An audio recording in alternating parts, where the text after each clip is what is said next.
Just let me get this out of here. Oh, sorry. Got media assets in my way. Welcome, everybody, to the After Dark Show. This is episode 1 of season 2. I am back, and I am being joined with my absolutely lovely interdimensional exit buddy that is just getting the chat set up right now, the one and only Canadian Spinja, and my main man from over the mountain, one of my absolute favorite people to talk to, Dan Armstrong. Thank you for coming back on. You were in the final episode of season 1, and you're back for the premiere episode of season 2. And like I was saying, it is always awesome to talk to you. Thank you so much, Don. Happy New Year to both you and Spin and family. It was a great final episode there. I really enjoyed it. It was one of those situations where everything's not going right, and we ended up creating something especially amazing as a result of it, which is awesome. It really did work out well. I was so upset with Zoom and with everything not working, and then I was just on the edge of having a fit, and Rob's like, I got it, I'll do this, and it just worked out beautifully, like you said. Absolutely. So before we get too far into it, did you get up to anything over the holidays? Did you get to see the family? No, I completely bunkered down. I'm like Futurama. I get ready for Christmas. I batten down the hatches. I prepare for shit because Santa Claus is coming to town, and he's a psychopath. No, I spent it at home, and but nowadays everything's so telecommunicative anyway. It's just easier.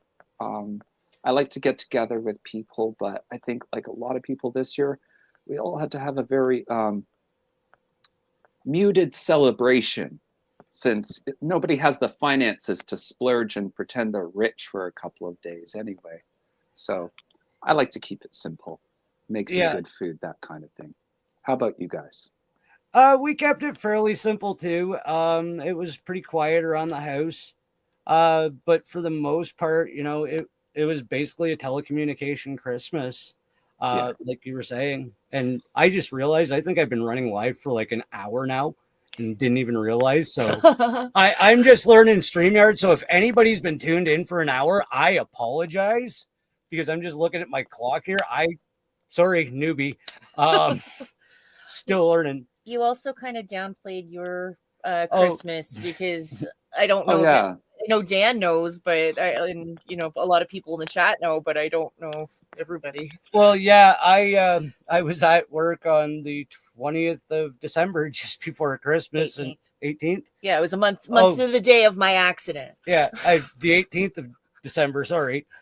And I was at work, and I got out of my truck, and all of a sudden felt like I was going to faint. And for those of you keeping up with our story, I had a cardiac incident not a month before, and it ended up I needed emergency gallbladder surgery. Well, as Dan can attest to, here in Canada, we do have free healthcare, but you get what you pay for in a very large way. And the emergency gallbladder surgery I needed took 5 days.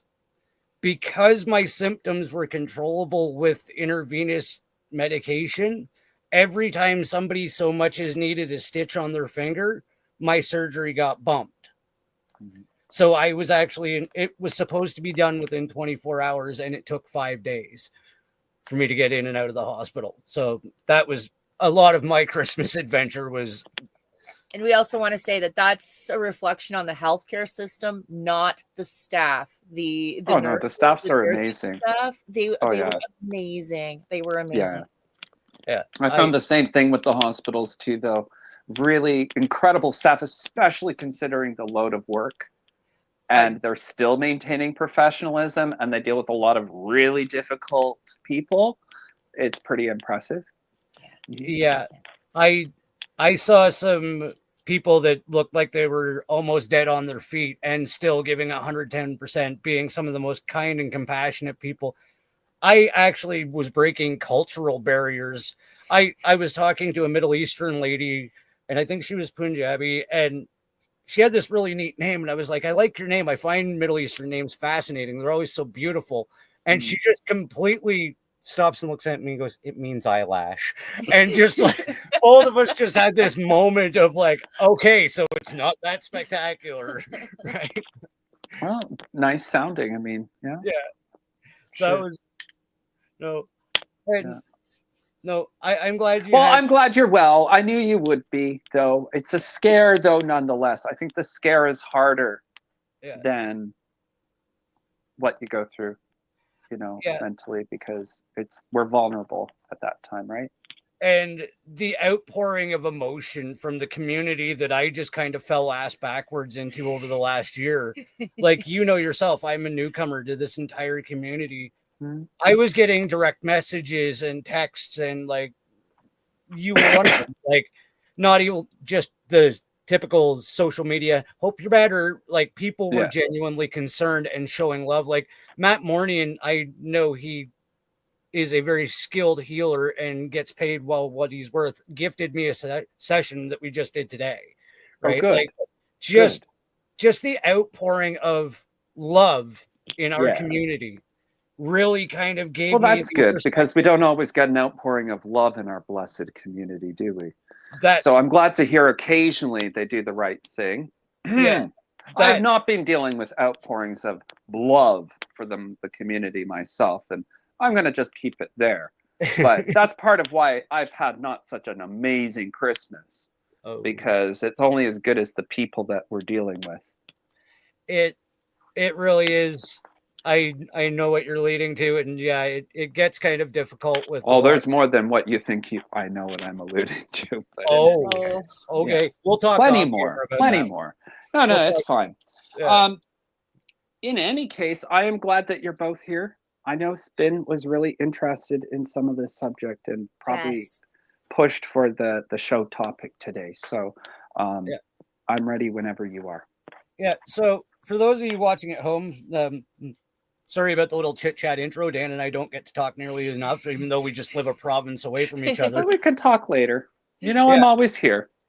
So what I wanted to get into, because her and I have some interesting, and a lot of this, use your discernment, take what resonates with you, because a lot of this is going to be personal experience, speculation, thoughts, feelings, and emotions on things like eugenics, family breeding programs, and just government interference or possible government interference in family bloodlines. And basically, it's interference. Well, and I'll tell you this much. I have plenty of speculative information. I knew that could be the case. So just to balance it out in terms of, data points that we can look at. And especially when it comes into eugenics and people understanding what eugenics is and framing this very old idea into what our current situation is, because a lot of people think what we're going through at the moment is very unique to history, and it's not. So I'm happy to talk quite a bit about the eugenics side as well. Yeah, I actually pulled the wiki definition because that's my go-to. It gives me Wikipedia is like the 5th grade reading level that I need to get a basic understanding of a subject, right? Because that's where I can come in at it. And it breaks. I think. Oh, go ahead. Please. The breakdown of the word eugenics is from ancient Greek and literally means good genes. Wikipedia states historically that eugenics have been attempted to alter the frequency of various human phenotypes by inhibiting the fertility of inferior groups or promoting those considered superior. That's the quick and dirty explanation of eugenics on Wikipedia. Sure. Yeah. So here's an interesting one.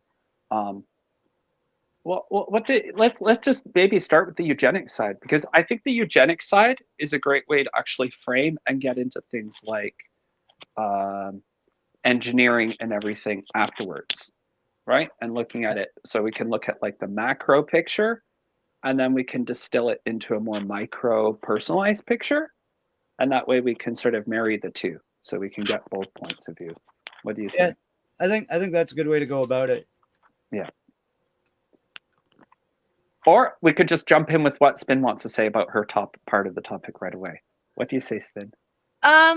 I do have a lot of questions. I really don't know where to Sure. start. Like Dawn, Please just start with the questions, because that can help me frame how I tailor my response. Think of me as a rudiment, as an analog version of an AI. So I guess how I'm going to start this is I'll give you some history, because I don't know how common the forking and then crossing over is in family trees. Mm-hmm. It started off, so my mom and her brother, like my mom's family was from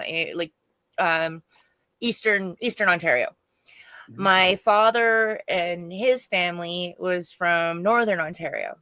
Mm-hmm. So my mom's brother got a job with what was called, I don't know what they're calling it now, it might be still the Ministry of Natural Resources. Right. And we used to joke and call it the Ministry of Native Resources. Yeah. Ontario. Yeah. And so he ended up going to Sault Ste. Marie, and he got a lot of his training there, and I'm not sure if he was working there, but anyway, that's where he met his wife, my aunt. Mm-hmm. And so then they got married, and then I don't know how it happened, but suddenly, okay, so my uncle is my mom's brother, my aunt is my dad's sister. And I'm so not following any of it anyway. Women are much better with these things. I'll humor you and pretend I'm following. so it's okay, brother keep going. brother Yeah. and sister marrying brother and sister from another family. Okay, all right. Thank you. That makes it easy. And so and so that, you know, and then that means like my aunt and uncle had 2 kids, and then my parents had my brother and that's myself. a weird situation though. Yes. For sure. Yeah. And whoever my cousins are related to, I'm related to. And it was really hard for me to wrap my head around that I had cousins that weren't related to my other cousins when I was little. So there is that piece, and it just seems really interesting. So there's that, but there's other things like that in itself is kind of curious. Okay. But there's other parts that I don't know if these people were inserted or if there's a German connection. Okay. So my mom's family, her siblings, she's got 2 brothers and a sister. Her oldest brother has a different father, and he's German. He and him and my grandmother were never together. Like they didn't date. Like it was, you know, back in the time where you know, a single mom got pregnant and she was sent off somewhere, and grandma was sent off somewhere, and apparently he went, I don't know if he fought in the war. All I know is that my aunt told me when I was in my early, I think I might have been in my teens. I knew before my mom did that he was not her full brother. And so that was kind of interesting. So there's German connection number 1. Okay. Let's walk rather than through so many details, because we only have so much time. Yeah. What are the main things piquing your pure curiosity? Because it could take 45 minutes to just go over this part. What's the point of it? Basically, what is eugenics in society? Yeah. So you're looking at I want to see in your family bloodline though, Spin. So what are the main things you're looking at? So you're looking at a cross of 2 different sibling groups with each other. Okay. Yeah. Then you're looking at some German connections coming in there. How many German connections would you say? And why are you looking and considering that something that's a flag? Well, I'm just looking at the coincidences. I don't know.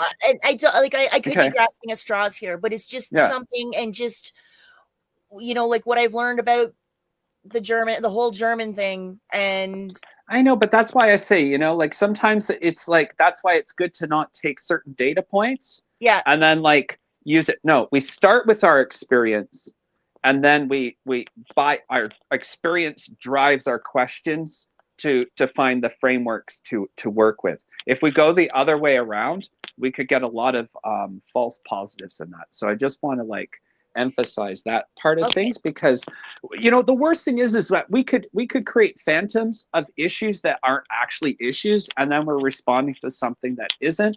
It could be that there is at the same time, but my point is that I don't like the whole demonization of the Germans thing anyway. There's more to it, Dan, in this though. general community. Yeah. That's just one of the things that I noticed. I'm just mentioning that because there's a German connection, but there's also military as well. Okay, there we go. So that's interesting. That's why I went down. Okay, I'm sorry. Yeah. Yeah. Because there's also the one German connection, he was actually in the Canadian military and stationed in Germany. Okay. He married my mom's sister. Okay. And it's his son that I'm more or less battling for the family land. Oh, I see. And on the other side of the family, there was an uncle, and it's basically the same thing, battling for the land. He married into the family. Both of them married into both families. Okay. And now we have to battle for the land. And then there's the military connection. He's military. My dad's younger brother was military. William's father is military.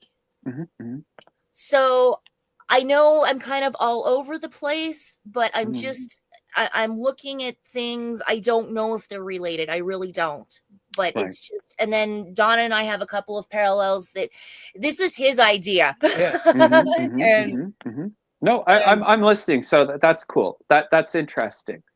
And what she's getting at, and it's something that her and I have both seen in our own family history, is where it seems like something in the bloodline just gets interfered with, right? And we have one that's a similarity. Both of our grandparents were actually named Harry and died at a very young age. Maternal grandfathers named Harry that died at a young age, and that forever altered the course of the family bloodline, right? And it just seemed like very strange, like very similar things happened. The death of a young husband, the insertion of a bad replacement stepfather, right? Like, because mine gets into abuse and alcoholism and all of that with the man that replaced my biological grandfather. And it's just these questions of like, is this a different form of eugenics? Like, they're inserting people into bloodlines because they are too important to. I know we all think like, could my family bloodline be this or that? But like, do you think there's a possibility that they insert people into bloodlines to alter the course of that family bloodline? Sure. So, or there's, this is where it's going to be a few different things, right? So taking out the eugenic stuff for a bit. So I would look at, there's a difference too between, so that definition of eugenics tries to give it a lot of a meaning of like selective breeding, which is sort of true, but I wouldn't really focus on eugenics being selective breeding so much as an excuse for human extermination and control. That's more what eugenics is to me. But the selective breeding, now the question is, we're asking who's doing the selective breeding and for what purposes? This is interesting. Are we looking at it simply to create social strife within certain families? Is it towards economic power or clout, like in the case of the land and that, like Spin is talking about? Or are we looking at it because there could be, if we're looking at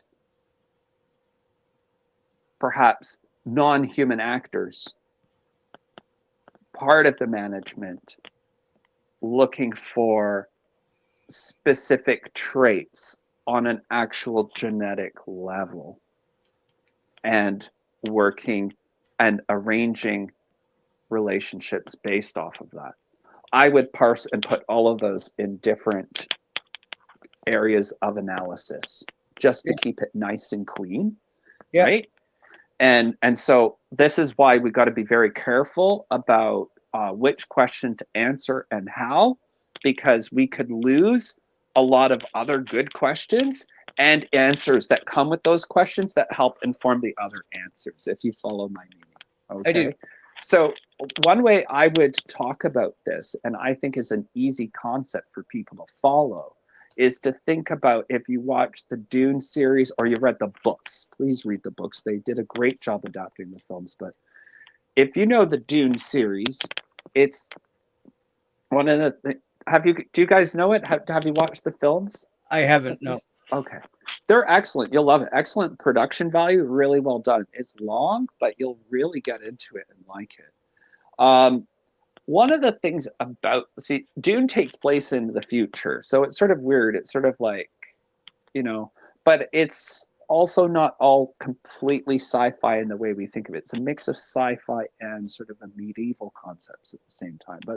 And one of the main ideas is there's a political group in the Dune universe known as the Bene Gesserit witches.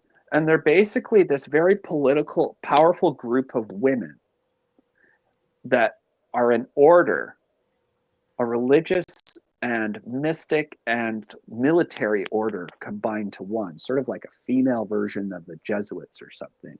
And they control a lot of the politics behind the scenes. But one of the big things they do is they manage how reproduction occurs, especially between the aristocratic bloodlines. And they are trying to build what they call the Quetzalcoatl Haderach, which is sort of like they're trying to create the genetically engineered perfect being. And they're willing to take thousands of years of genetic engineering and selection in order to build this perfect human being. Okay. So I think that's a very powerful concept to work with in terms of thinking about what we're talking about if we are talking about how genetic engineering would take place to have certain qualities. So my point is to, here with this, understand that rather than just being a new thing, sorry, my camera is bopping all around for some reason. Rather than being a new thing, but it's good for the ADHD people, right? That's why I tuned this on purpose. But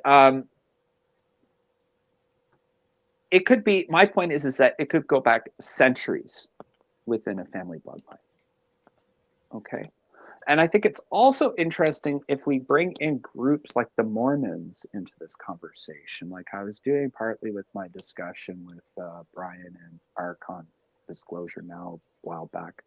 But they also have the genealogical records, right? So they're the biggest holders of family history on the planet. There's no other group, no other government, the CIA, nobody has more information on who was born when and where they died and who they got married to and how many children they have than the Mormons, which is quite fascinating because it fits very tongue and groove into the whole idea. Now, other than your religious reasons of saying that you're doing it for X, Y, and Z about baptizing the dead or something, there is also a very interesting side benefit of being able to track bloodlines if you had the records to these different people, or to be able to track maybe bastardized children from powerful people of the past or anything else like this. Okay. So I find it interesting to frame it all with this kind of look. Yeah. Yeah, and that's interesting that you mentioned like controlled religion because her family was into organized religion at one point as well. And even when one part of the family broke away from that infrastructure of the religious way of life, everything was still done in a dogmatic, like to a T, this is the way our family life lives, even though the religion was gone, that structure, that rigid. Sure. Yeah.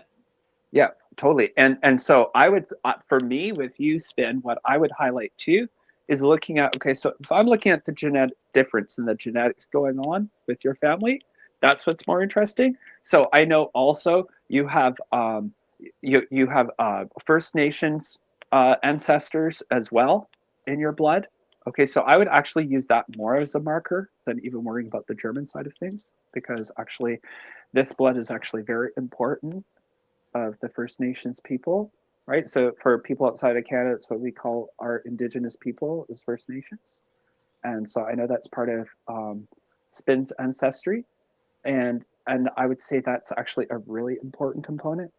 And now, so we have something interesting too in terms of different cultures and selecting different attributes, right? If we were to look at gene pools. Now, bear in mind, like we're just saying, like this would be speculative, but just because it's speculative doesn't mean that we can't ask intelligent questions, which we could critically engage with and look up and try to substantiate later, right?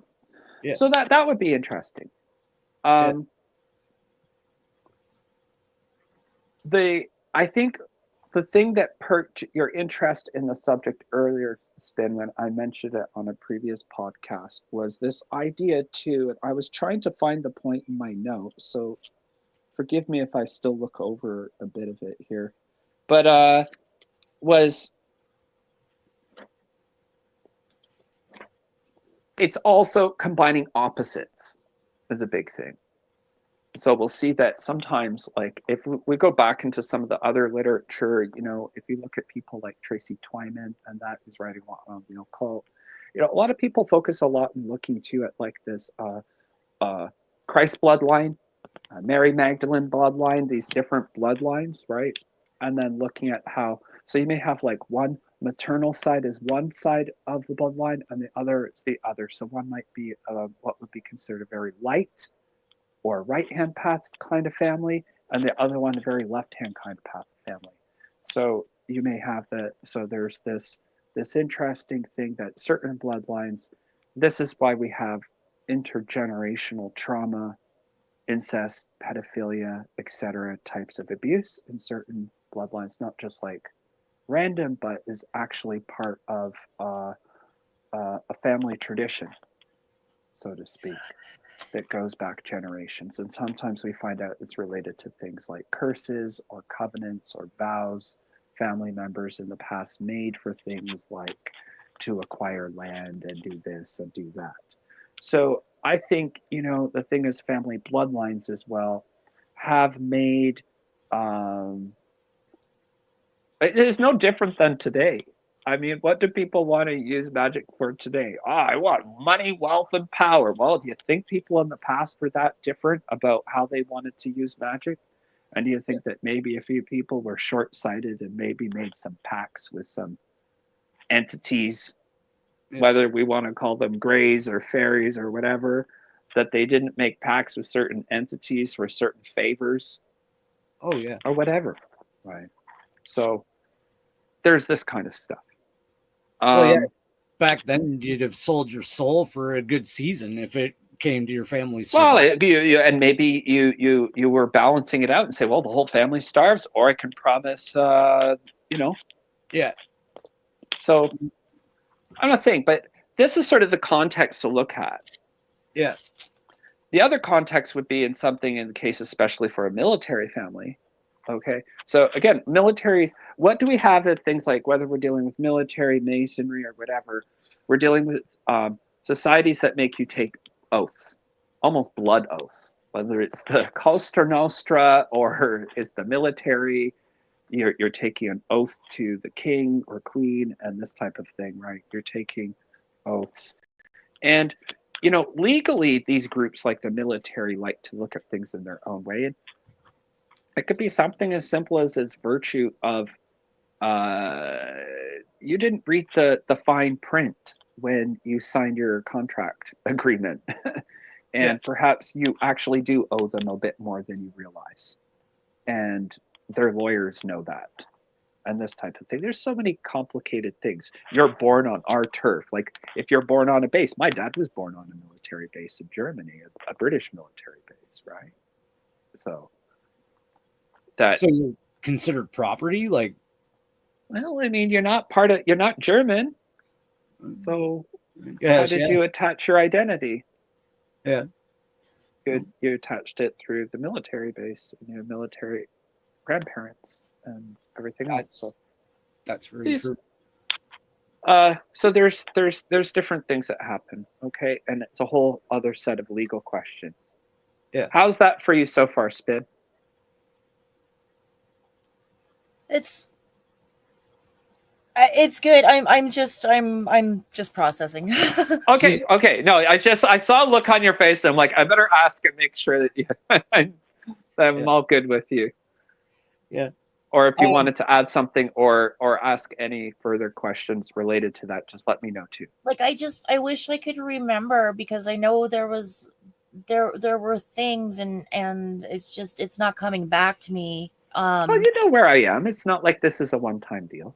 Like there's even the part where I'm just looking here. Okay, so one family member worked for the Ministry of Natural Resources. Another family member worked for the Ministry of Transportation. Another family member is a civil servant in law enforcement. Right. So do you see why I'm saying it's better to focus on generating the data points and sort of getting the understanding of how the stuff works? Now, here's another thing that's interesting. Okay, Spin. So it doesn't mean they're all evil just because they're working for the government or something. But what it could indicate as well, right, is, no, just let me finish the point though, is people wonder why people do these things, right? Like sell the river down, children down the river kind of thing, their posterity down the river. But it's also because people get paid in favors.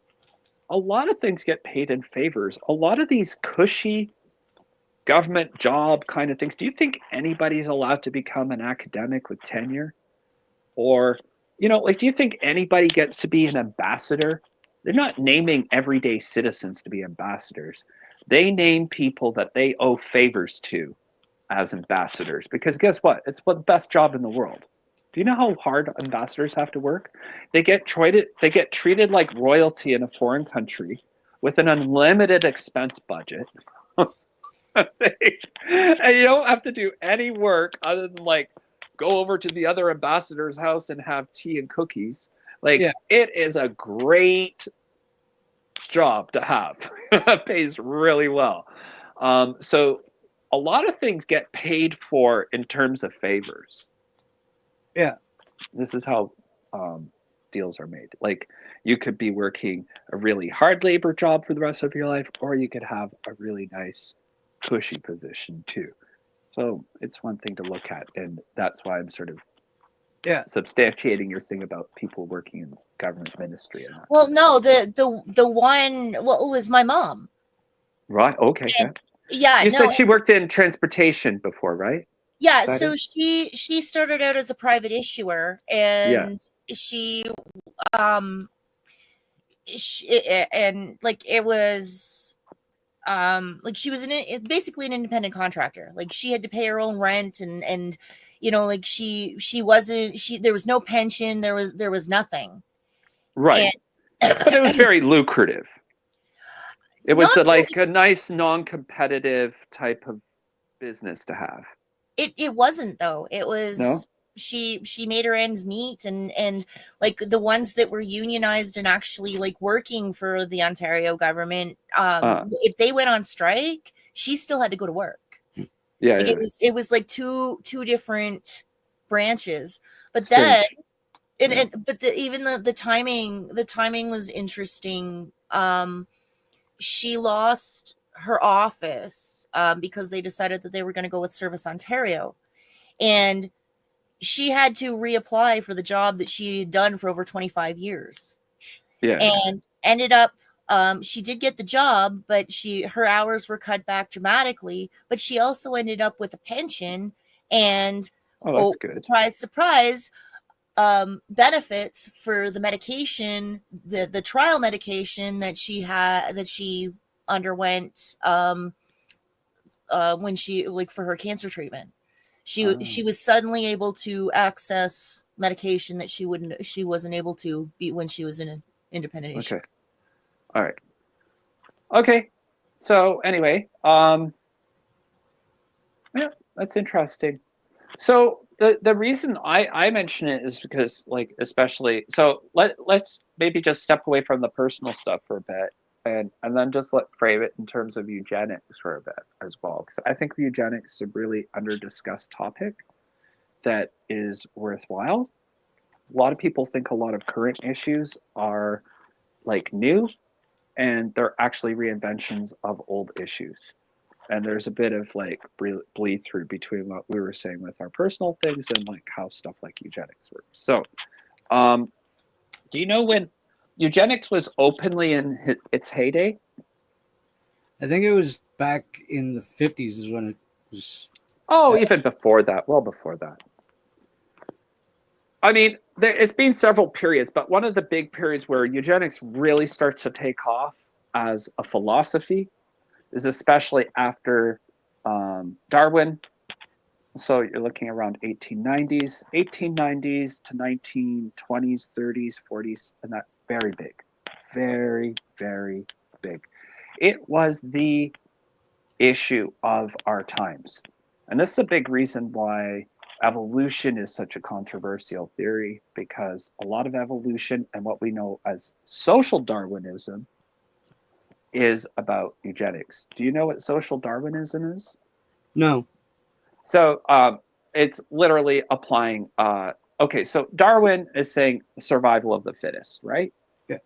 And then that meaning, though, in the physical animal kingdom and plant and animal kingdom, not socially. There's a total difference between humans and their abstract. Because what was happening was there was a big debate about the people who've achieved more are favored by evolution, and the people, for example, who are poor or have physical disabilities, etc., are ways of nature trying to say they should die and they should not continue on in the gene pool. So that's sort of an important thing to look at, because that's never gone away. Yeah. And the basis of a lot of these things, people will love to go on about the elites and the World Economic Forum and everything nowadays, but the reality is this is very old stuff. It goes back even further. You can go back to, there's a very famous essay by Jonathan Swift, an English essayist and satirist, right, in the 1700s. And he wrote that back then they were debating about how what a, it was such a pain, the Irish. Oh, look at the Irish. They have too many children, blah, blah, blah. They live in poverty, blah, blah, blah. And there was this big thing, right? Again, people don't realize things.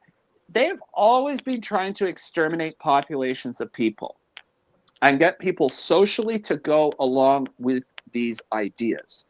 And then they dress it up in a lot of theories and a lot of justifications, and they call it philosophies, but it's always the same old freaking story. Kill people. Kill certain populations. Again, Irish, very interesting population. Why are the Irish in that? Why are the Celts in particular targeted so heavily as a population meant for extermination? It's very interesting. And that's something I wanted to get to. And I think that's where she was kind of going with all these mystery bloodlines that showed up in her family history. Mm-hmm. Is like what you're trying to do with eugenics is eliminate the phenotypes, like on a very molecular level. You want to take out the Irish, you want to take out whatever it is you're targeting. How often, and this is one of those times where it's going to be opinion, do you think that people are actually inserted into a bloodline to alter that bloodline?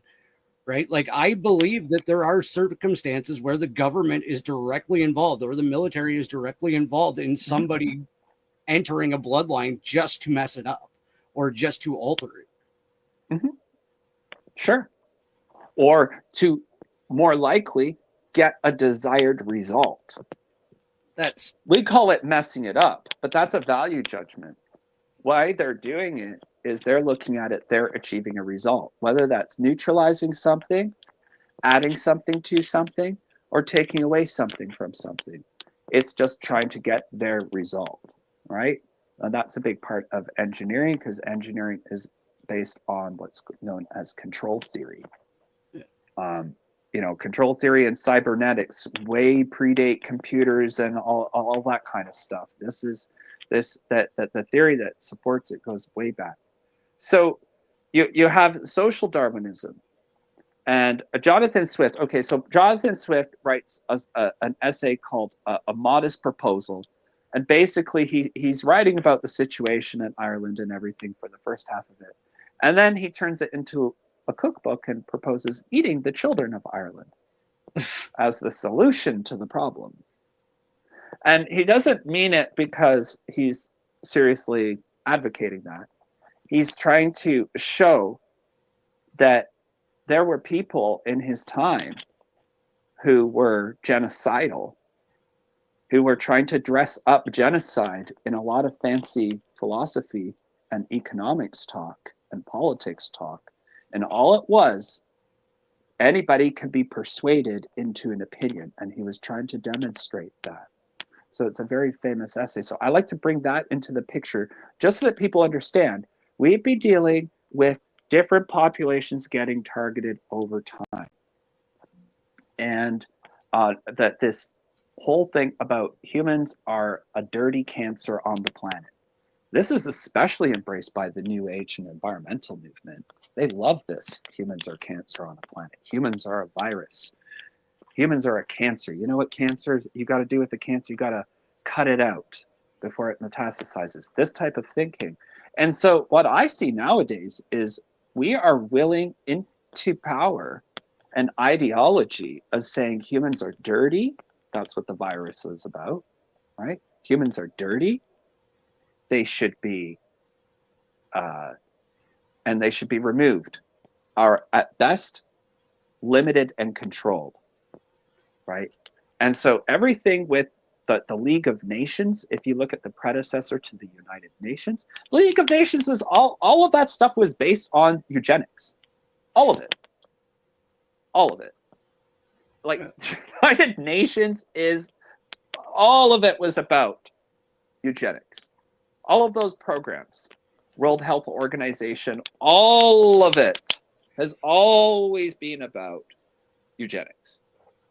Fascism is nothing new, nor is it exclusive to Germany.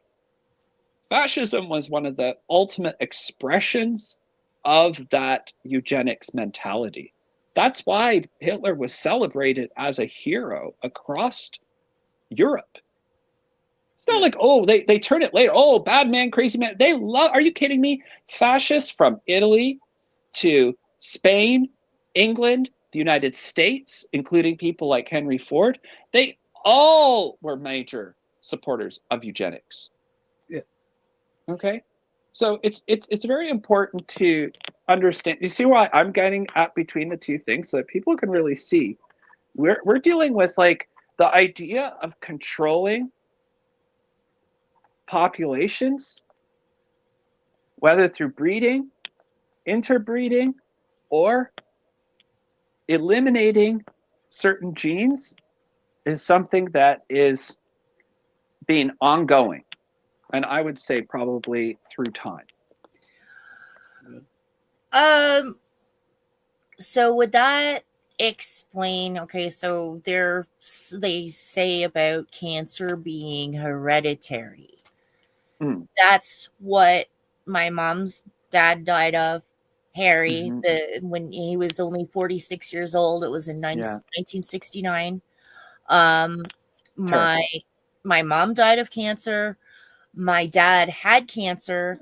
My maternal, like all four of my grandparents had cancer at one point. And it just, I find that interesting, just like what you just said. I don't know. I was. Well, one thing I'd say is don't worry too much. Just because there's the genes. Oh, I'm not. Yeah, yeah. I'm not worried about it. I'm not buying into it. I don't want you to. Okay. No. I mean, I don't. I'm at that age where I should be going and getting my boobs squished, and I'm not doing it. Not doing it. But you're not doing a lot of the same things that resulted in why those people needed to do that in the first place, right? And you know that the lies too. You got to be really careful, you know, people out there, because they love to push that, like, do the lump test, the breast lump test on yourself. But what they don't tell people a lot of times is, you know, and this is not medical advice, of course, but have caution about how you regard that, because even if there are tumors are not necessarily cancerous, and B, it doesn't mean it's a bad thing you need to remove from your body. Yes. It can be actually a body's way of healing issues and trying to expel it. And taking biopsies is how you spread a disease based off of those things, right? So you got to be really careful. Oh no, I think agree. A lot of people jump the gun. My grandmother, my father's mom had a tumor. Now they discovered it, and they figured it was wrapped around her spine, and they figured that she'd had it for about over 25 years, and she was fine until they started messing around with it. Oh yeah, absolutely. Well, haven't you heard a lot of people? Again, this is not medical information, just some opinion, and trying to get people to have an educated different point of view. But yeah, they're definitely shown that biopsies are something to be very cautious about, because a lot of people, they'll be like, oh, they'll just include like a PSA number, right? Which is one of the markers they look at, but it's about as useful a marker as the PCR test was for our friend a few years back. Yeah. And then they'll say, oh, we have a high PSA and we found a tumor. So what they do is they say, well, therefore we conclude the big C. And then they say, okay, well, we'll schedule you for the biopsy. And the next thing you know, something that was perhaps not going to be an issue got turned into an issue. Yeah. Just activated it even more. You touched on the idea of being able to basically give people an opinion, and that was right in line with some of the genocidal things that have gone on. And it just kind of reminded me of something back in around the time frame where you were talking about Ireland. There was a famous quote of somebody, and I can't even remember now because it's important, right? Was basically, let them eat rotten potatoes and lawn clippings. The Irish are a hardy people. They'll be fine. Yeah. And that was a British member of parliament to Britain. Like, don't worry about the Irish. They're fine. They're starving to death, but they have rotten potatoes and lawn clippings. And that was just accepted. Like, oh, okay. They're a hardy people. They'll be fine. And well, because remember too, at that time, the king was the king of Ireland too. And that too, right? Like they didn't get their independence. Yeah. Yeah, and I mean, it's clearly showed that the entire potato famine was politically engineered, right? Yeah. It was. We see now through historical records, there's more than enough proof that we know there was no potato famine in other countries of Europe. Usually a blight would go international. It was not. They had storehouses of these potatoes, and they were just not giving it to people because they were trying to, and this is how it's interesting, tying to what you were talking about earlier, Spin, but they're getting people to exit their land holdings and leave the country. And the group of Irish aristocrats who got the land from the people who fled the country from the political machinations with the British. You know what that political group of people were called in Ireland? It's such a disgustingly snobby British way of calling something. The ascendancy. The ascendancy.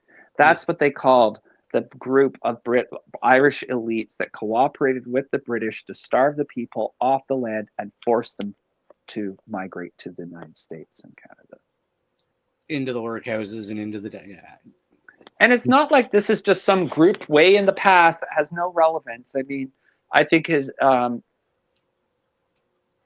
what's his name? Osborne, the British Chancellor of the Exchequer of the UK or something, a few years ago, 10 years ago or something, but George Osborne.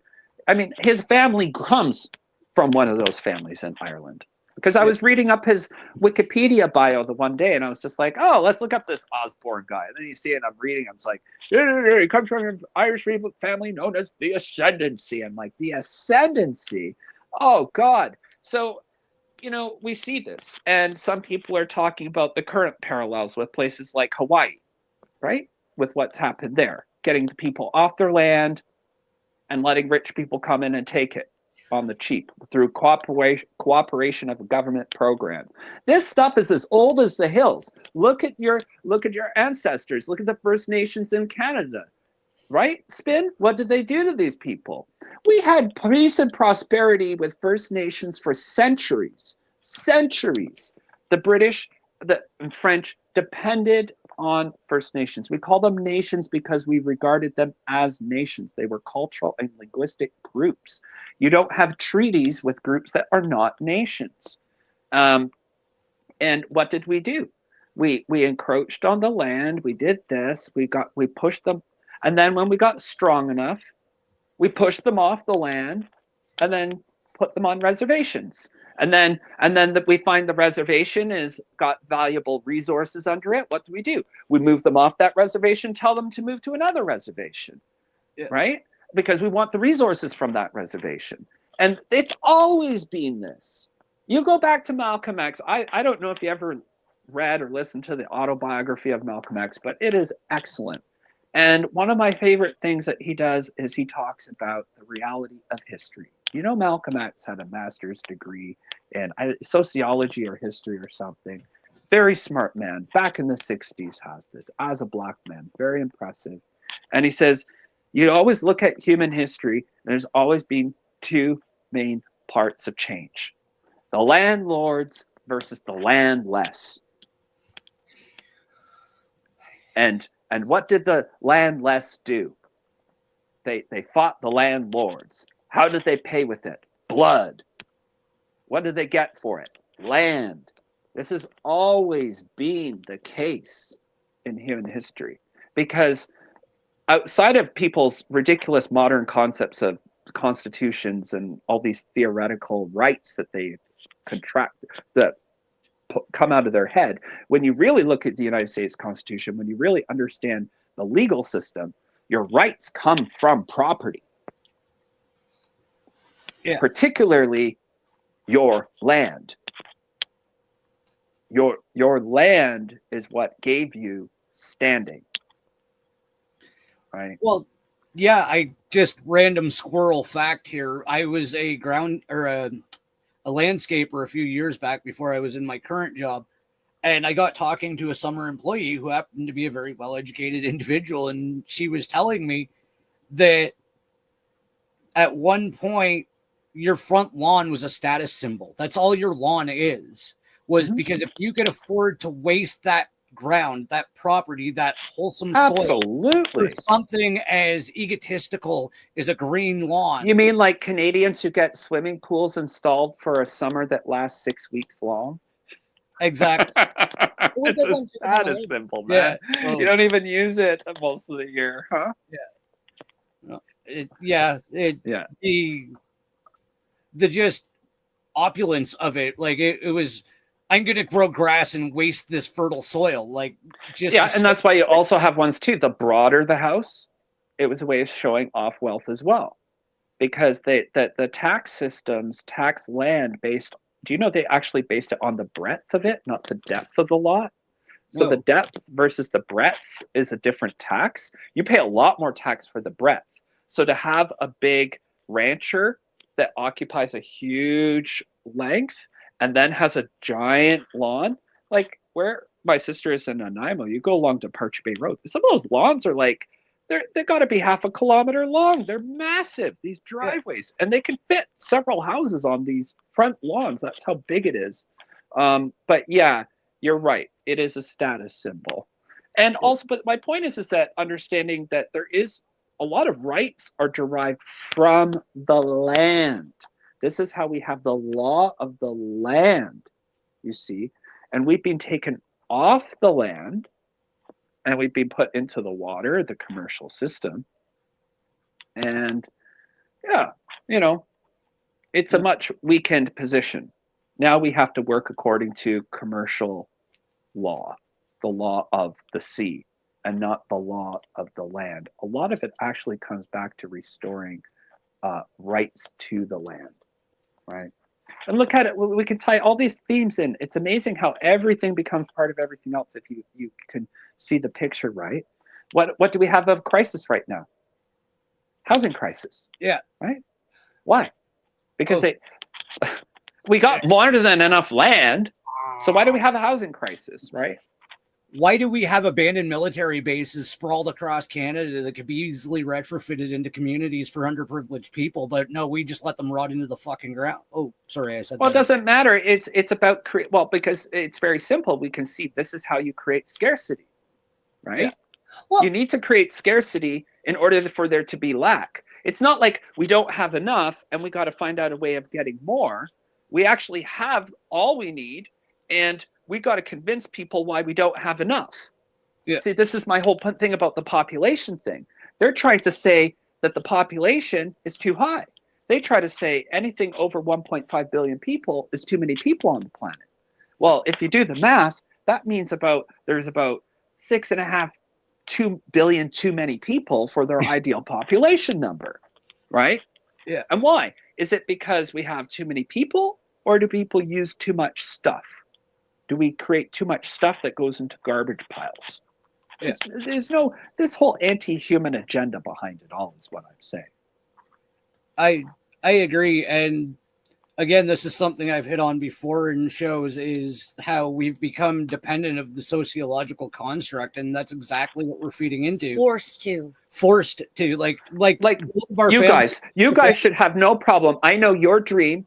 Both of you have a wonderful dream of getting your land up there in your province, right? Yeah. You know, if you turn the clock back to the 70s, even in BC, you could just go on the Crown land, cultivate it, and if you cultivated that land, you actually did an improvement to the land, did all this stuff, you're on it for 5 years. They're like, it's yours. We'll just sign it over. That was it. You didn't have to pay for it.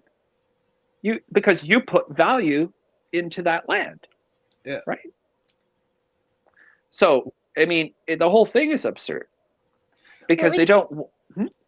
Well, no, I was going to say, like, like getting back to the scarcity thing, like when, like Don and I were like, we were looking for a house and like looking like, mortgages and first time homeowners and all of this stuff. And, talk about creating scarcity. A lot of the incentives are strictly for Calgary and Edmonton only. There is no encouragement whatsoever, and we know why, but there's no encouragement for rural living or building up small towns or anything. They want you in Calgary or Edmonton. Yeah. But there's no there's no affordable housing in either place. Well, that's why they want you there, because they got to create more demand for an excess supply. You see, again, we have too much. So what do we need to do? We have to create scarcity. If we don't create scarcity, you can't keep pushing those housing prices up. You can't keep getting more money for the poor banks. Do people really think about the poor banks at the end of the day? I mean, come on, guys. These people need to make some money. Yeah. It absolutely blows my mind. And it's exactly like she said. Like, why do you can't get the financing on the other places? But like when I was doing landscaping, some of these places are going for $300,000 to $500,000. Do you know how many acres you can buy for $500,000 in rural Alberta? Like well over 100. But you see, you're not buying the land. See, that's the whole catch. The reason why the condo is preferred is because the land is the land. It's not something you buy. You're only ever buying a title, which is an abstract concept that is patented through the patent office of the government that's recognized this as an official plot of land because they got a survey guy out there that's measured that it's so many degrees by so many degrees by so many meters by so many meters and da da da da da da da. That's what you buy. You buy the abstraction. You do not actually buy the land proper. Yeah. That's why they can prescribe to you that you don't own the subsurface rights. You don't own. You can strike oil and on Canadian land. I could have 1 million acres, and I could have oil on that. It doesn't matter. It's not mine. The government come right in and take it because they own the subsurface rights. Jesus. Right? Sure. I mean, this is what people are, oh, Canada, it's such a beautiful country. It's so progressive and everything. Look at their treatment of the natives. It's so much better. No, we have better public relations. Yes. The only reason we created modern comprehensive land claim treaty agreements is because even according to our own laws, we hadn't even legally ceded this land. You know, as late as 1980, 2/3 of Canada had not been seized, had not been legally ceded. 2/3 had not been even legally ceded. Yeah. So they scrambled because the international resource companies are not going to invest a project on a land where there is a claim against a group claiming to own that land or the resources to it. And the only way they could bring in the big international money so that you have your Barrick Gold and all of that, where George Bush is on the board of directors and all of this. You can't bring in those companies unless you've secured the rights to the resources. So that's where they come in and say, oh, First Nations, we want to negotiate with you. Not because these people want to be fair. They need to make sure that they can bring in the international investors, and they can't do that so long as that there's a valid legal claim on those resources, because they could be subject to be sued for it. So that's why they do it. Yeah. None of British Columbia was ever ceded. Wow. None of it. I did not know that. Until the 1980s, the BC and the federal system copied off of BC because none of it had been legally ceded. None. That actually makes so much sense. And like, I can remember the first time I started to understand this as a Canadian. I was still a kid and I was hearing about this Oka Gulf crisis where they like kicked get your rich fat asses off our land. This is our golf course now. And there was again, and it's not even just they made a golf course. They had to make a golf course on a burial ground. Yeah. Always. Like, come on, what is this, a movie? You made a golf course on people's sacred burial grounds, and you thought you could screw with the Mohawks of all people? Are you crazy? These, oh my God! They proved to be the best warriors in all of our wars. The War of 1812, the First World War, Second World War. A lot of that, the Canadian bravery in that. It was from Iroquois. Do you know how many of the First Nations, how many Iroquois, like how many Mohawks volunteered to go in the army in that?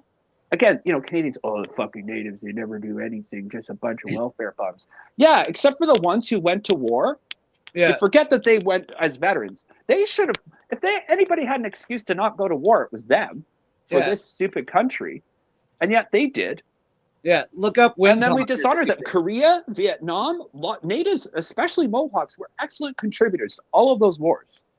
Yeah, well, I can't remember the exact story, but look up Wind Talkers if you want to see Native contribution to the Canadian military effort, because they were the ones who like introduced a code that defeated an enemy. Yeah, because they used the First Nations languages as a way of defeating, to be able to encrypt messages.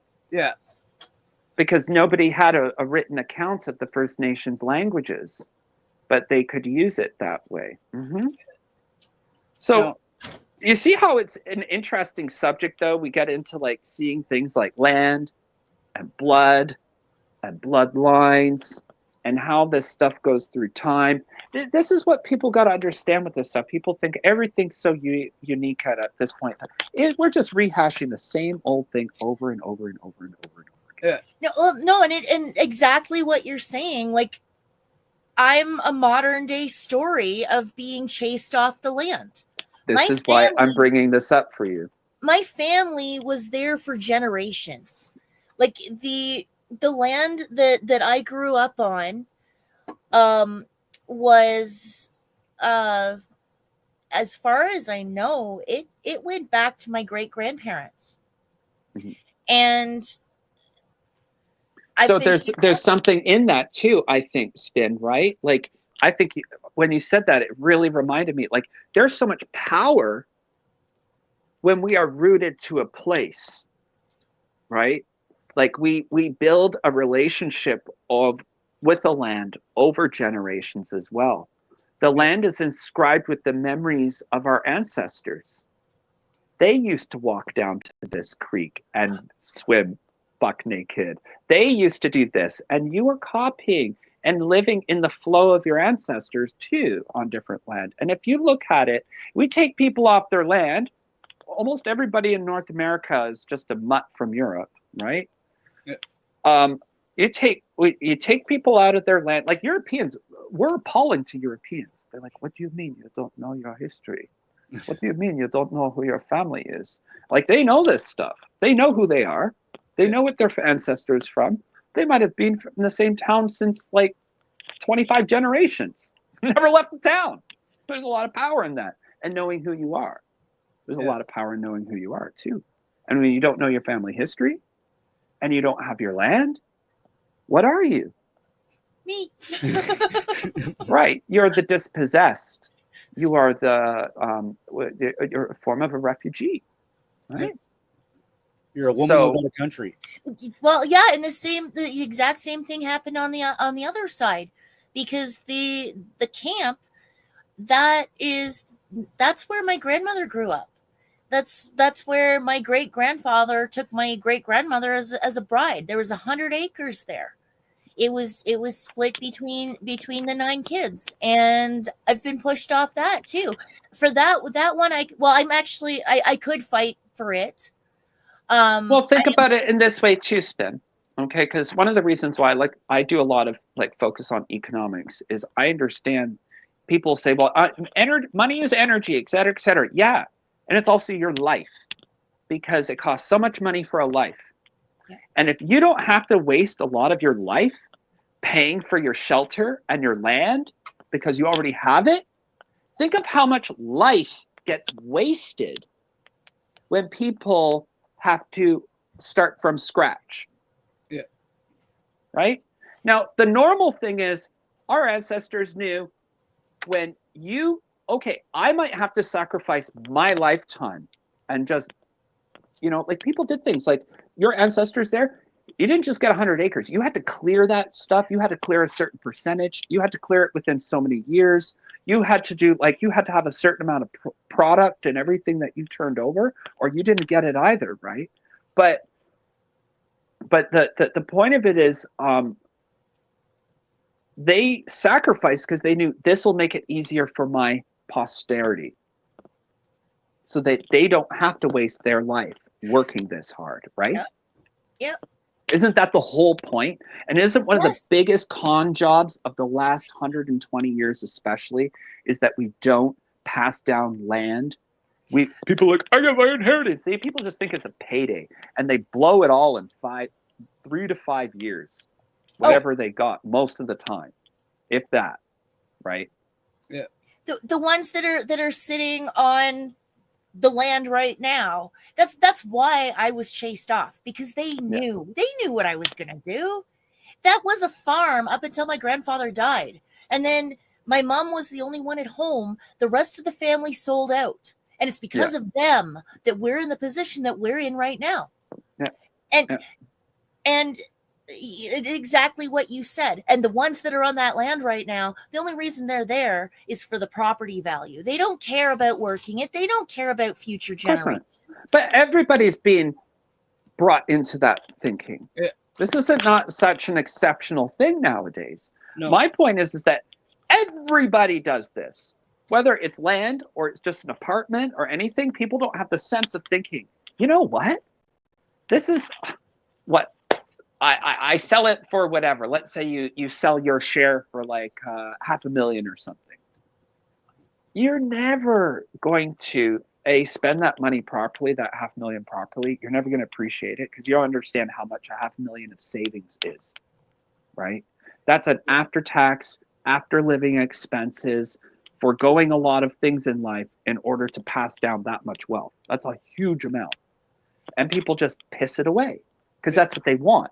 They want us to reset every generation.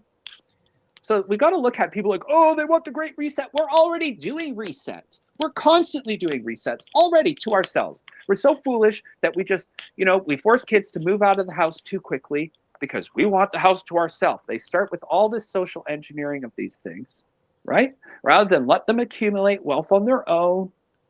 They'll move out at an appropriate time. Is it so bad? Is it so bad that you have an intergenerational home where you might be raising your own grandkid, and so your kid doesn't have to? What's the biggest cost people have in childcare? For having a child is childcare. It's $1,000 to $2,000 a month of an after-tax income. That's a huge. There's a whole reason we should be having intergenerational families. But more importantly, if we look at the social engineering, we're socially engineering people to not do that, right? It is so interesting, the timing of this, because I was actually talking to my best friend at work today. She's from China. Mm-hmm. And they don't do that in China. Oh no, anywhere in Asia. Like, why are you stupid? Why waste money on rent? Like they have no idea. Why would you be this foolish? She was asking me because she was trying to wrap her head around it. So she was telling me that her nephew by marriage just finished school and he's got a job and he's living at home, but he's paying rent. And she couldn't wrap her head around that. She's like, is that normal in Canada? And I'm like, for the most part, it is. Yes. Because what happens is, if you as parents, if you don't charge the kids rent, then they're going to blow their money and they're going to get lazy and they're going to, lose the job and just be on your couch. And then she was explaining to me how it worked in China. Yeah. And she said, like, at first, like, the parents look after the kids. And she was telling me, like, she even took her niece under her wing. And she paid for her schooling. She paid for her son's. Yeah, but you see, the difference in China is you're not allowed to blow that money that you're making easy while you're living rent free, because there's no such thing as rent free. Parents, the reason why they're also doing that for their kids is they want them to be set up right. Because in traditional societies, who do you think your social security system is? And that's what she was going on. It's your children. You don't have to worry about pensions and government pensions and my job and my savings and this huge pressure to save $2 million before your retirement, because your kids are your investment plan. That's what she was telling me. She did say though that now though there's starting to be a trend where they're becoming a lot like the North American kids. Well, it's not that they're finally. This is just what happens as you become a developed country. This has always been the plan. We move people away from traditional societies and into these nonsense corporatocracy. Everybody's debt, taking out a third mortgage on their home to put mom through the nursing care or whatever it is, the kind of thing it is. But whereas, traditionally, like I lived in Korea and I saw when they were shifting that. See, and this is an interesting thing about war. So we could see the direct relationship without having to go into deep blue. We can look at a lot of good data points that are historical fact. For example, there is a direct correlation between wars and social engineering of the domestic home and the family. So if you look at, say, for example, so there's a shift, you have different wars, but a big one, if you look at it with Europe, you get World War One. Okay? So World War One, World War One's interesting where more and more people move from the country into the city. Okay? And that's where we see these beautiful stately Victorian homes and everything else to seduce people to move into the city.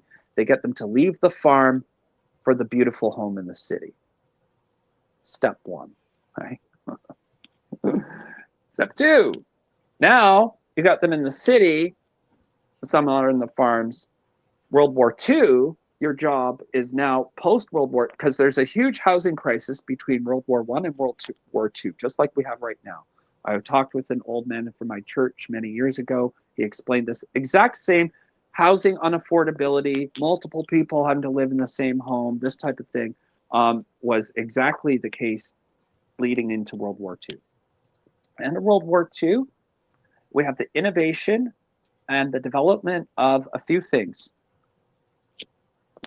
The war, you've heard the term wartime houses, right? Yep. So quickly built modest homes post-war so that we had homes for veterans to move into, because you couldn't tell people to go to war and die for the country and then make not when 80% of your male population who was of age was coming back from that war. You couldn't make that many people homeless as vets. So they created that, and with it, the mortgage system. The mortgage system doesn't get popularized until World War II. But with it as well, sociologically, you get the creation of what they call the nuclear family. And a lot of people think, oh, that's so nice, it means it's strong. No, the nuclear family meant they got down to the nucleus. We're going to cut off all those frills called multi-generational living family members, grandmas, uncles, all of that stuff gets cut out of the family in favor of the nuclear family that's now just Ward and June Cleaver, Wally and the Beeve. Holy fuck. You see how it works? Yeah. And you got these so-called conservatives nowadays rallying around the family, acting like you're a little late to the call, guys. Right? If the biggest thing you're worried about is drag time story hour. You've been asleep at the wheel a bit too long here, okay? Because there's a lot bigger things going on. And so now we see, right, and then we've come up to this. So at end of Cold War, blah, blah, blah, this type of thing. But you see this change, and we're seeing the demographic shifts occur again, right? So we've stripped things down. Now what we're seeing is a demographic implosion. Again, we are not in an overpopulation crisis. Do you know we're actually at an extinction level crisis as a species? Of course, they sell it as overpopulation. Yeah. No. The world population's collapsing very dramatically as more and more countries get wealthy, right? Like populations collapse in China. Yeah. They are not replacing their population, right? Now that China's removed the one-child policy and the Communist Party is trying to order people to have children, now you got to have more than one child. Have more children, have less children, abortions, no more fertility drugs. Like, do what the government says, like this insanity. But now nobody wants kids in China because, well, they don't have, it's not about kids don't represent a social security system. They don't have farms. You have to pay for a lot of education and expenses for children, and they take up a lot of your time. So modern day Chinese, they don't want that. So their population's collapsing. Everybody's population is pretty much, okay, maybe certain less developed countries it's still growing, but overall the trend is population collapse across the developed world. Japan, Korea, China, all the way through. And if India continues to get its wealth, you will find Indian families and society will crumble too. This is the plan of globalization. We want to get everybody into the same stupid commodity market, and then we engineer their societies as we slowly push them towards this, right? So in the last 40 years, the Chinese populations moved all the people from the countryside, from the Maoist era, and then pushed them all into the cities. And then they moved into the cities and they had to abandon their claims on the land in order to move into the cities, a lot of them.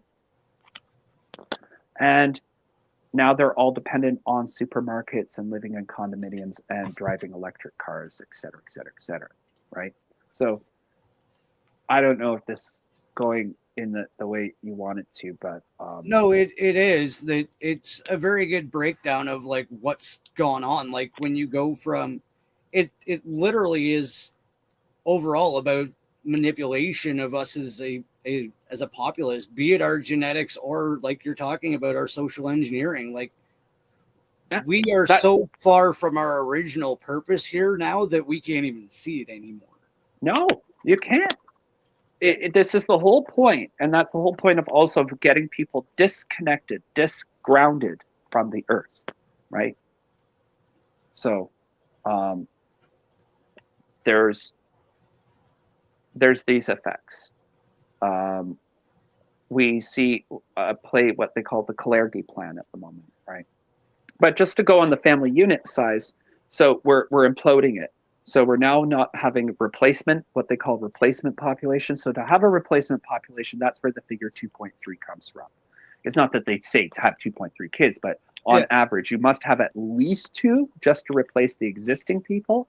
But the value has to be greater than 2 because of mortality statistics, etc. So it has to lean towards 3 in order to actually increase our population, right? And that's why we have an immigration system being used across the developed world as well at the same time, because they've created this demographic crisis in the families. People aren't reproducing and having kids because they don't feel it's very normal to not want to have children when you don't have economic certainty. It's actually really responsible. So all these people are being really hard on the younger generation are actually really generation biased. They don't realize actually they're being very responsible by not having kids. That's why William's a one-man show. I would have loved to have had a bigger family.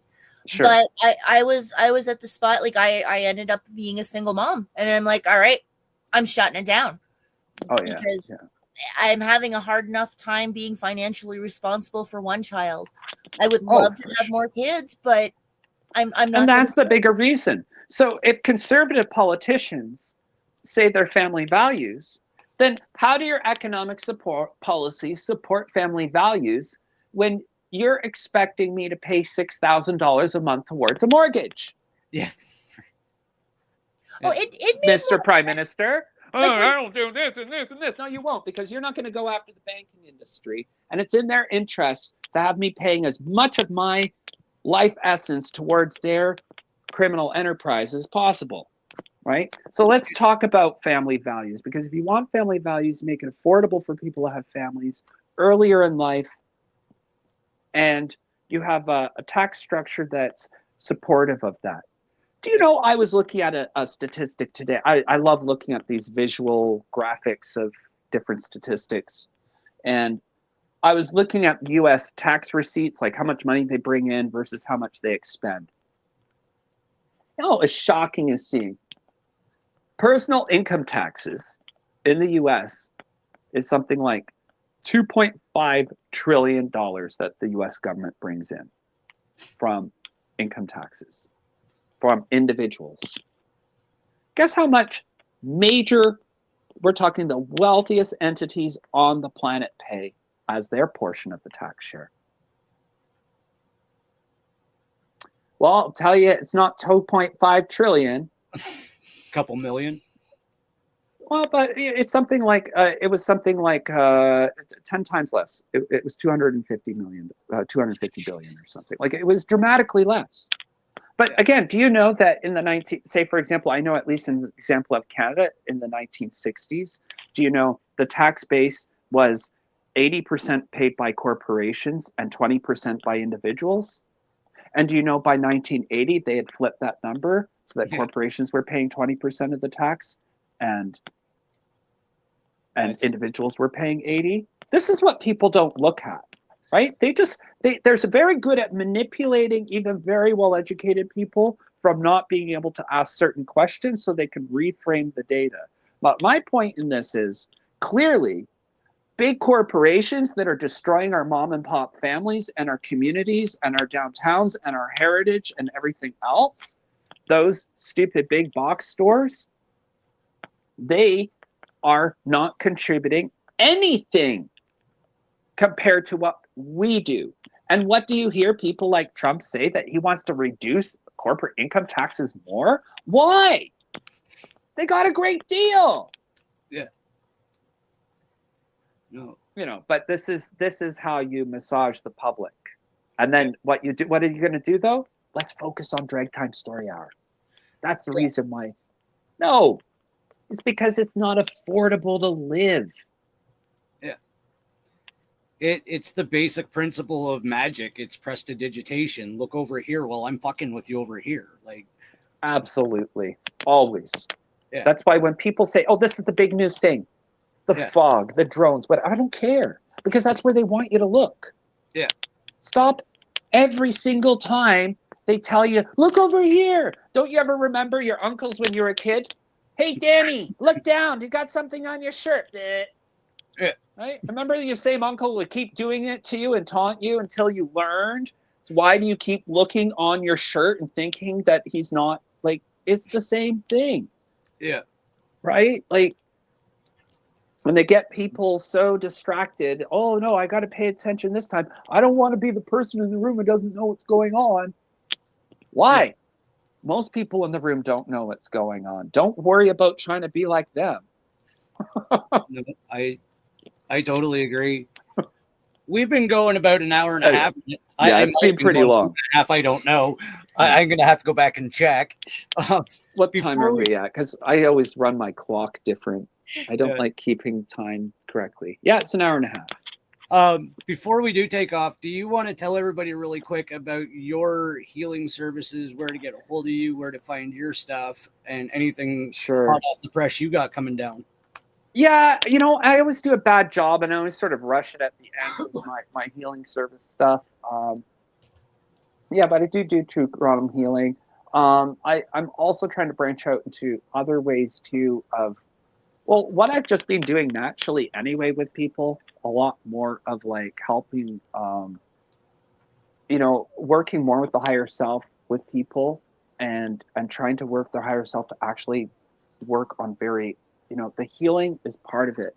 But what I started to do with the healing is doing the, after having a clearing, really working on what I call the post-session integration, which is the practical things that we can do to create the space for the healing to continue to manifest.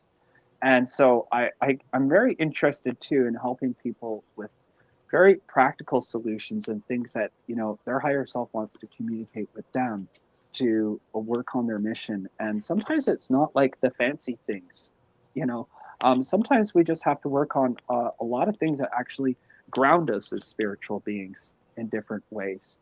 And so I'm doing that as well. So anybody's welcome to contact me. Email is always good because then you actually introduce yourself on an email. So I'm Mr. Daniel Armstrong 2@gmail.com. Actually, I have another email that for my website and energy services, but I don't use it right now, so I'm not going to give that.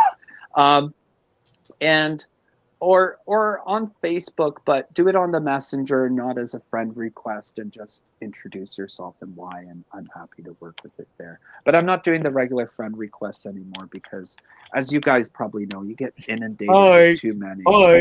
Hi. Piss off. Yeah, and I'm just like, no, I don't mind if we want to actually get to know each other as people, but I'm not collecting friends like baseball cards or something. So no. And I gotta say, like, both Spin and I have received sessions from you, and I will attest and give a testimonial to anybody that wants to know what the experience is like. And probably out of my last year, you have given me the best forthcoming information after a session is to continue the work yourself, because a lot of people constantly need, like, oh, I need another clearing. I need another clearing. If you're not doing anything to plug the hole where the dirty shit's coming in, it's just going to keep coming in. Well, it's called a clearing for a reason, right? Yeah. Like you clear land, you don't just, okay, now it's cleared and you wait for the brush to grow back in. No, you do something while it's cleared. That's when you build your farm and you build your home or whatever, right? So I'm trying to do this more as part of it, like you said, not just so we get a clearing, we get addicted to clearings, but so that, you know, we can really make positive long-term changes in our life, and for the better. And that way we really step more into our spiritual power, and realizing too that we're responsible. It's not somebody just waving a magic wand and poof, your problems are gone. It's a lot better when we get to do that, because that's actually the fun part. Yeah. Right. No. And you just got a shout out from Spiritual Samurai 222 saying Dan is #1 heart emoji fire. So you've got a fan in the chat. Oh, okay. Cool. Yeah. I'll have to check that out after. All right. Yeah. Well, thank you. And thank you for all the people who listened today. I know there's a lot of great supporters there. So thank you. And thank you guys for having this space for me and framing it in such an interesting way. I thought that was really cool. And I apologize for a bit earlier there, Spin. I hope it didn't take as me being short with you or anything. I was just wanting, like, okay, I'm trying to understand and everything. So big hugs to you, and I just want you to know I extra love you, and you know that you guys are. Well, I was kind of like all over the place too, because no worries. It's a huge subject. Yeah, it is. Where do you start? It's huge, and then I'm always thinking about the audience too, and making sure, like, because I can follow you, but I'm like, I don't know if everyone else is. And we got it going in the right way, and it worked. The energy, because between the three of us, we can build a really great energy, and of course, our people in chat too, and so we got it going in the right way. So thank you. All right. I'm going to end the stream here, Dan. Right. If you want to stick around, I actually have StreamYard, so I'm not just hanging up on people this season. Isn't that cool? Yeah, it's nice with StreamYard that way. Yeah, hold on. I forgot about Spin. Yeah. Hi, I'm Don's wife. They've been sitting here the whole time. Hello. I haven't. He did. Yeah, I'm gonna take over for a second, because we haven't really talked about what I've been up to. No. Oops. Yeah. Well, since the last show, I haven't really been on a whole lot. I've actually done Reiki level 1 and level 2, and really? I wanted to put that out there. So yeah, absolute newbie, but I'm also that's what you've been busy with. Yeah, that's one of the things. So I am going to put it out there that I'm open to doing long distance healing sessions, and right now I'm at the very beginning. My teacher has suggested that, like, I do 25 different people. Now that also includes hands-on, but I am going to put it out there right now to the listeners that if you are interested in a long distance Reiki session, a freebie, I'm just going to just one. Yeah. We'll see how it goes. Sure, and you can always say if people wanted to give a donation too. It's always nice. Yeah. Oh, I'm gonna. I'll tell people too. Honestly, I think when it comes to a lot of spiritual work, when if you can, you will bring out the power of a healing through the energy you match it with, and so a donation is really a nice way of really enhancing the power. That would be awesome. And I just, I want to, I just want to help. And then, so that also ties in with what I have cooking.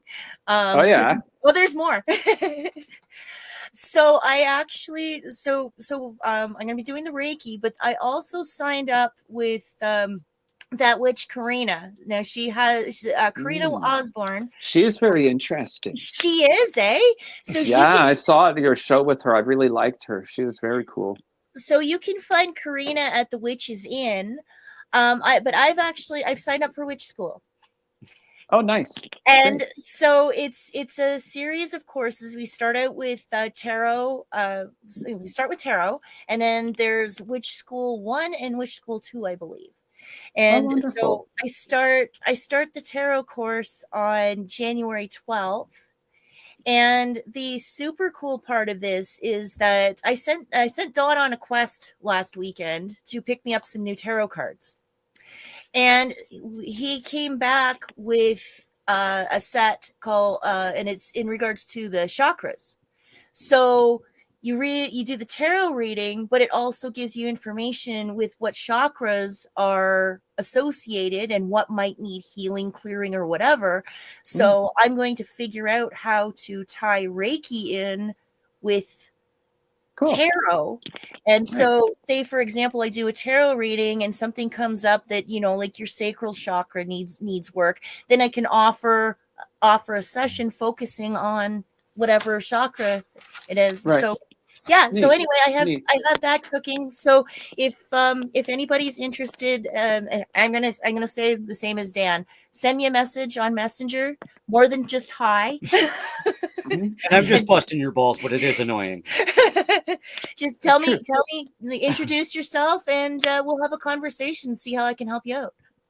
Yeah, it's always good for people to even just do a consult. We can always sell things on websites and things like that. But I don't know about you, Spin, but I prefer to talk to someone for like 10 minutes first, or 5 minutes. Well, I think I know I'm an absolute newbie, but I see where that would be helpful, because you need to get a feel for the energy.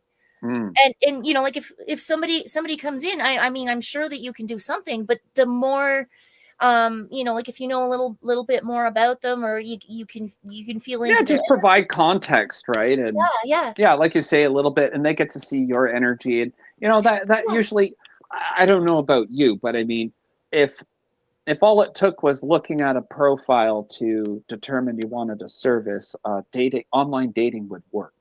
Yeah. And That's anybody knows online dating doesn't work until you actually meet people in person, or some kind of real live interaction, right? Yes. Yeah. I hear you. All righty. I'm Okay, gonna guys. wrap it up there, and I'll end the stream. Dan, if you want to stick around for a second, please. like I was saying, I sure. actually don't have to just hang up on people this year, because I paid for the better service. That's why the annoying "I'm not monetized, please donate" to blah blah blah at the bottom, because I'm not monetized, and StreamYard is $50 a month. I lose $50 a month. So wow, yeah, that's expensive. Wow. Yeah. So I'm going to thank everybody that was in the chat and that's listening and is listening in the future. Thank you so much. And if you can go outside after you listen to this, do it, because it's better than sitting in front of a screen. Agreed. Thank you. In street. Yeah, it's not touchscreen food. I tried to end it with my finger.